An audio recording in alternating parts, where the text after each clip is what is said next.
合成ダイヤモンド？そう、人工的に作られたダイヤモンドのことだ。上位10%の富裕層が国全体の60%の所得を持っているのに、下位40%の人たちはわずか3%しか持って。ノルウェーには政府年金基金グローバル GPFG っていう世界最大の政府系ファンドがある。ボツワナは人口250万人程度と市場が小さい。南アフリカやナミビアなど近隣国との競争もある。皆様こんにちは、カズマサのチャンネルへようこそ。こんにちは。今日はアフリカ南部、ボツワナ共和国に飛んでみよう。ボツワナって、立派なダイヤモンドで有名な国じゃなかったっけ？そうなんだ。この国はアフリカの優等生。ダイヤモンド資源と民主主義を組み合わせて、早くから発展に成功していた。ところが最近、様子がおかしい。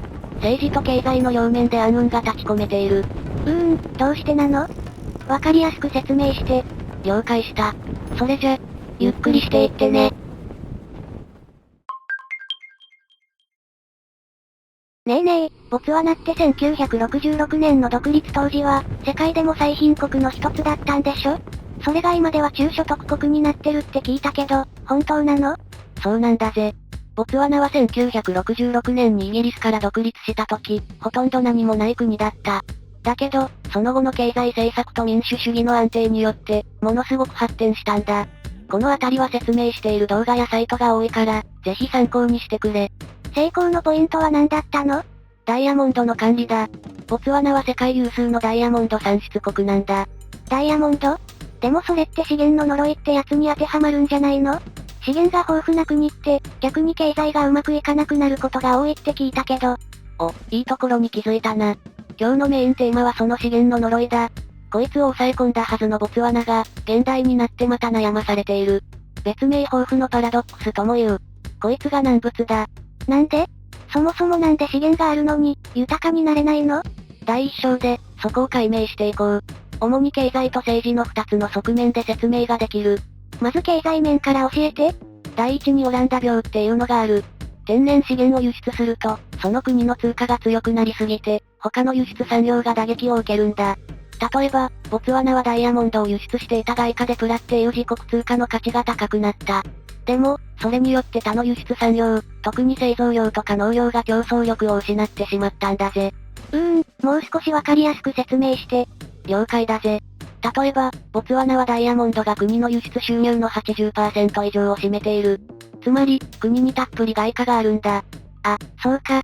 農産物も、工業製品も外から買えてしまう。そうなんだ。資源の豊かな国が、一番気をつけなくてはいけないのがそこなんだよ。各種産業を育てたいと思っても、なかなか育たない。だって強い自国通貨で輸入できちゃうからね。逆に輸出はとても苦労する。結局、資源があるせいで、それまであった農業や軽工業が衰退してしまうことも多い。なるほど、まさに資源の呪いね。ボツワナもダイヤモンド以外の輸出品を増やそうとしてるけど、なかなか成功してないんだ。他にも資源の呪いはあるの？次に価格の変動だ。資源価格というのは、とりわけ不安定なんだぜ。ボツワナはダイヤモンドに依存してるから、その価格が下がると経済に大打撃を受ける。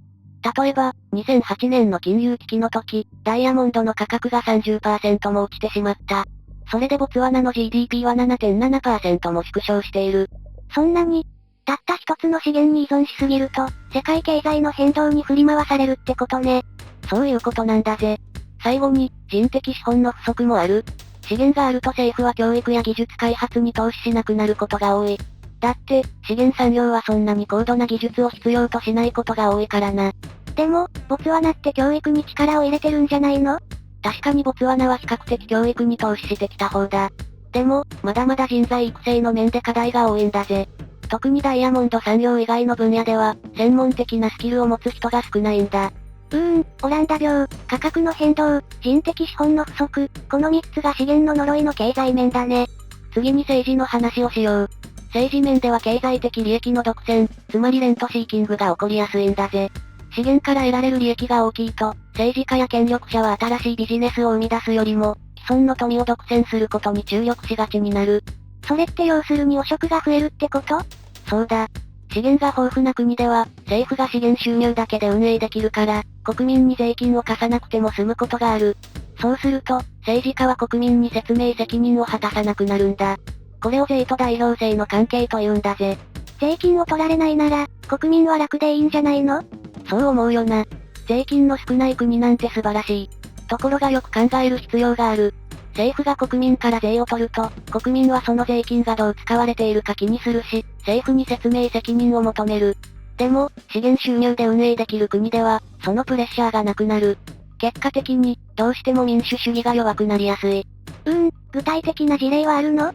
例えば、石油が豊富な中東諸国は民主主義のレベルが低い傾向があるんだ。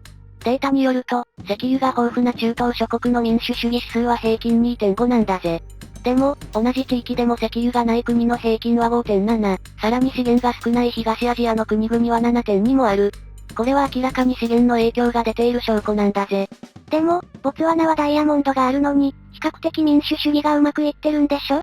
どうして？それが面白いところなんだぜ。ボツワナは例外的に、資源がありながら民主主義を維持できたんだ。理由はいくつかある。どういうものなの？一つは、ボツワナにはもともと伝統的なツワナ政治制度があったことだ。これは首長が権力を独占するのを防ぎ、話し合いを重視するシステムだった。それが民主主義の土台になったんだ。じゃあ、植民地時代の影響は？ボツワナはイギリスの軽い統治を受けていたんだぜ。イギリスはボツワナの伝統的な政治構造を壊さなかった。だから、独立後も比較的スムーズに民主主義が根付いたんだ。優秀な人もいたの？独立後のリーダーたちが賢かったことも大きい。例えば、ダイヤモンド産業を国営企業のデブスワナを通じて管理し、強い中央銀行を作ったり、財政ルールを厳しくしたりした。こういう政策のおかげで、ダイヤモンドの利益が国民全体に行き渡るようにしたんだぜ。なるほどね。でも、それって今も続いてるの？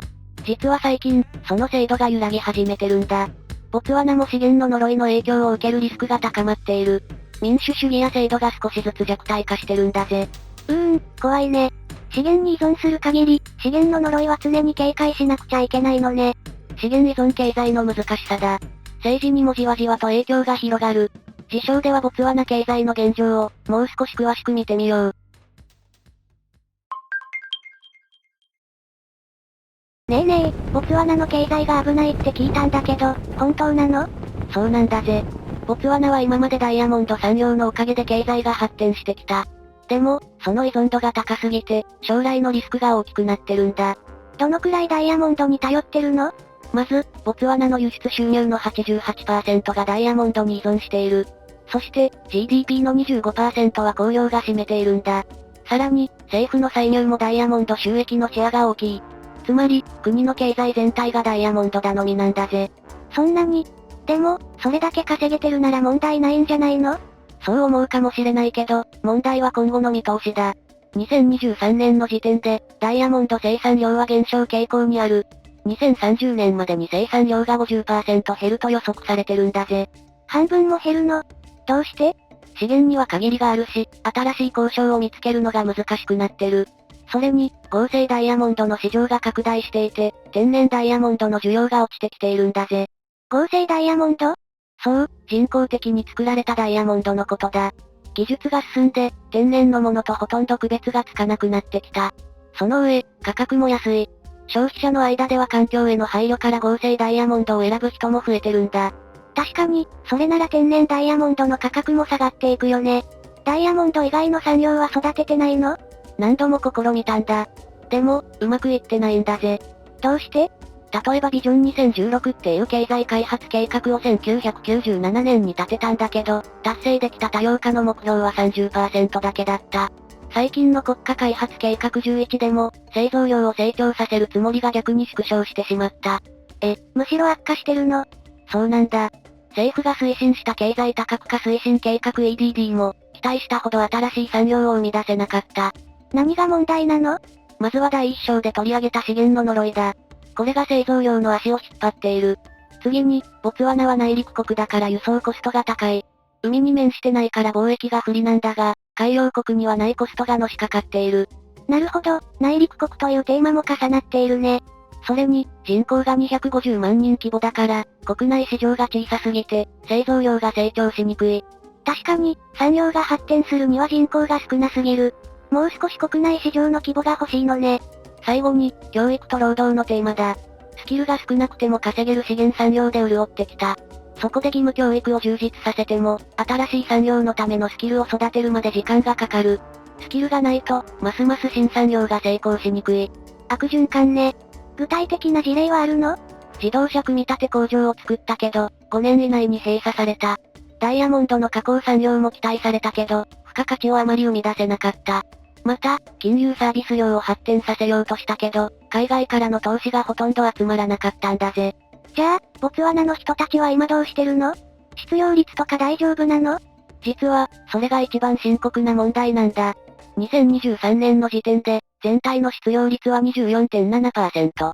特に若者の失業率は 32.4% とかなり高い。そして、大学卒業者の失業率も 21.4% に達している。大学を出ても仕事がないの？そうなんだぜ。少し掘り下げよう。前にインドや中国の動画でも、そこを取り上げたよね。最近の中所得国の悩みは、この教育と労働のミスマッチだ。大学を出ても就職できない。そうだったよね。アジアの中所得国で、若者の失業率が共通の悩み。しかし、このマップを見てくれ。1991年の世界銀行所得分類だ。まだ中国もインドもインドネシアも低所得国の時代に、ボツワナは上位中所得国に仲間入りしている。すごいよね。アフリカの希望と呼ばれた優等生なんだ。世界の多数派が低所得の時代から、高所得国に近づいた。だから、新しい産業を育てて、この教育と労働のミスマッチをクリアして欲しかったところなんだ。ところが、奴に足を引っ張られている。資源の呪いね。第3章でこの呪いの対峙法について考えよう。ボツワナって所得格差はどうなっているの？アフリカの中でも格差が激しい国の一つだ。具体的な数字を出すと、ジニ係数が 0.52 ある。上位 10% の富裕層が国全体の 60% の所得を持っているのに、下位 40% の人たちはわずか 3% しか持っていない。めちゃくちゃ格差が激しいじゃない。地域差も大きい。都市と地方の格差だ。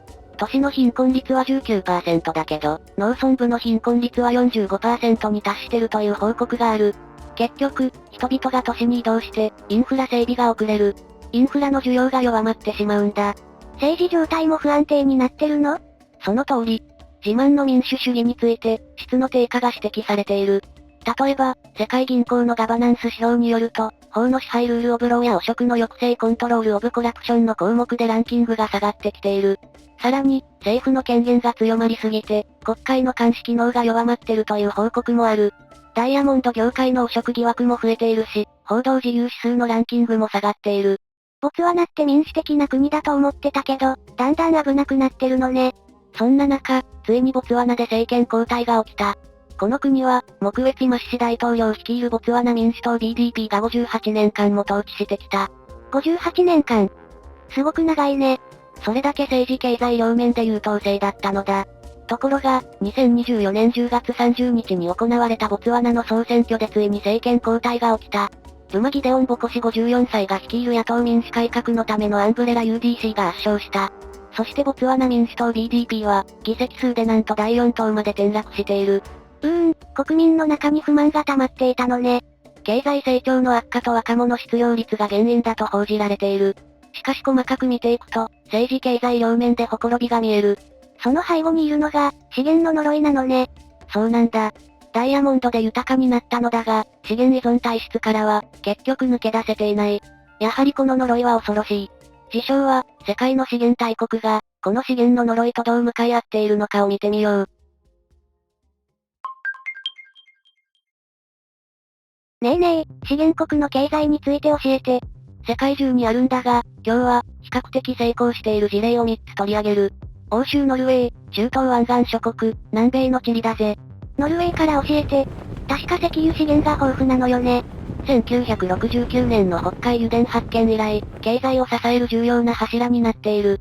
今回注目したいのは、石油で得た富を、どのように管理するかだ。ノルウェーには政府年金基金グローバル GPFG っていう世界最大の政府系ファンドがある。2024年時点で、その規模は 1.4 兆ドルなんだぜ。運用方法も多彩だが、今日は管理に注目だ。1.4 兆ドル。すごい額ね。どうやって管理してるの？年間の引き出しを最大 3% に制限していることが特徴だ。どうして 3% に制限するの？第1章でやった資源の呪いをおさらいしよう。資源データ外貨が豊富になる。それで各種商品を輸入していた。あ、そうか。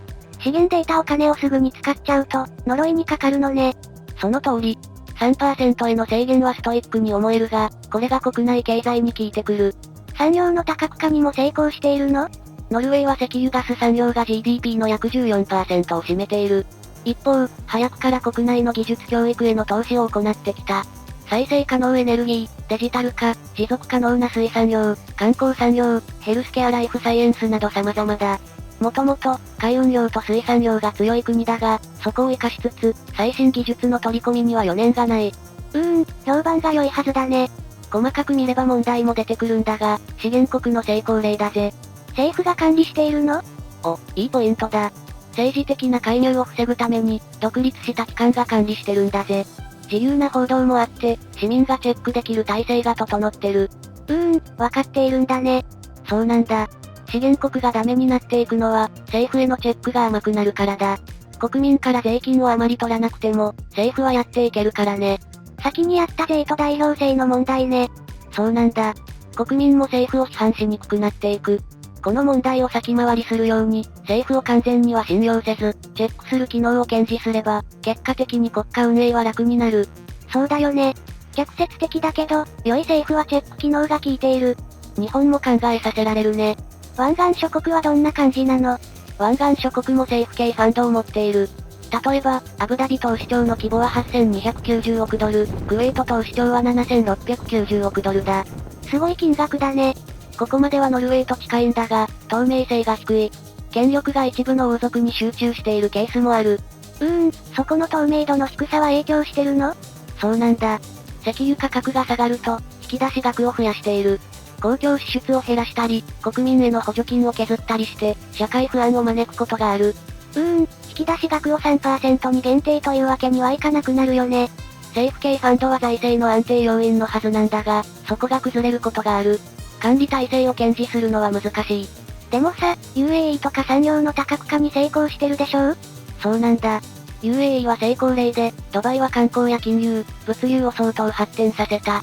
その結果、GDP の 70% が非石油セクターになった。それなら、資源の呪いとは言えないね。そうなんだ。ところがサウジアラビアはまだ政府収入の 70% 程度を石油に依存している。なかなか脱出できないね。成功例と失敗例が、民主制国家と君主制国家、両方にあることは覚えておきたい。他の地域はどうなの？南米のチリに飛んでみよう。チリは世界最大の銅生産国で、2022年時点で世界の銅埋蔵量の 23.1%、生産量の 23.6% を占めている。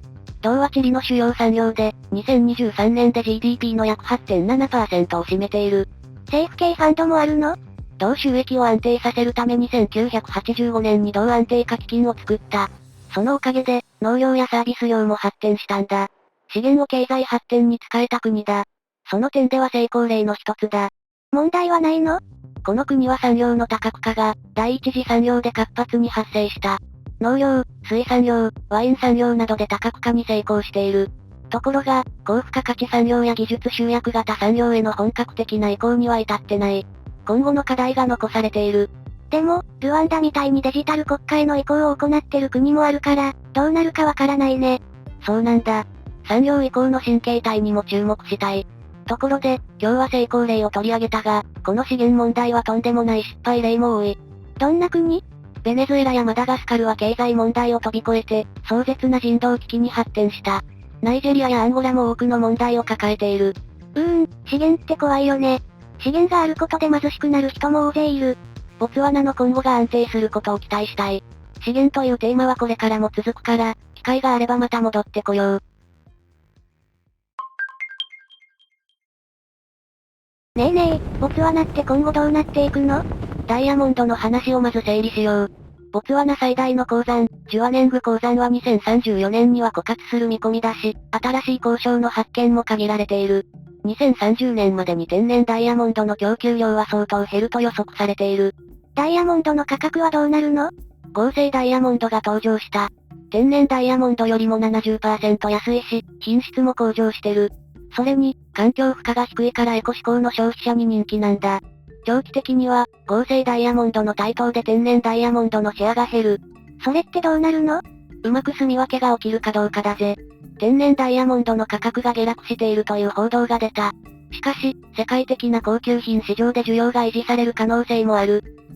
やっぱり一国の命運を考えると不安定よね。ボツワナはダイヤモンド以外の産業も育てようとしてるのよね。政府は2024年からリセットアジェンダっていう経済改革計画を進めているんだ。デジタル経済、再生可能エネルギー、観光、製造業の拡大を目指している。これまで失敗してきたテーマに挑むのね。ボツワナは人口250万人程度と市場が小さい。南アフリカやナミビアなど近隣国との競争もある。具体的にどの分野に可能性があるの？観光業は今 GDP の 5% しか占めてないけど、2030年まで22から 15% に増やせる可能性があると言われているんだ。そのためのインフラ投資やスキル開発が必要だ。製造業はどうなの？製造業が GDP の 5.2% しかない。これは少ない。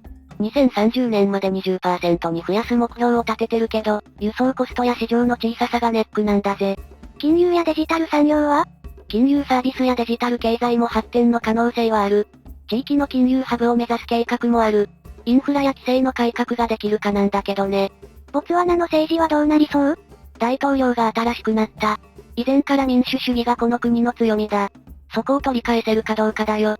議会の監視機能を強化する、司法の独立性を高める、汚職対策を強化する、メディアの自由を守る、市民社会の参加を促す、やることは多い。社会政策は？教育改革がテーマだと思う。教育と労働のマッチングは急務だ。若者の失業率が高すぎる。デジタルスキルや技術教育を強化するのが課題。地方の貧困対策を強化して、人材を育成することも未来につながる。格差問題も重要だね。アフリカ南部は、世界的に見て、最も格差問題が大きいエリアの一つだ。格差というのは世代を超えて固定化する。発展が途中で止まってしまう中所得国は多い。ボツワナはこれからどうなるの？未来は不透明だけど、過去の成功を考えれば、改革次第で乗り越えられるかもしれない。人口が少ない国だ。改革すれば動きは早い。今後に注目していよう。そうだね。ボツワナのこれからに注目していましょう。さて、本日もご視聴いただきまして、ありがとうございます。ありがとうございました。ぜひまたお越しください。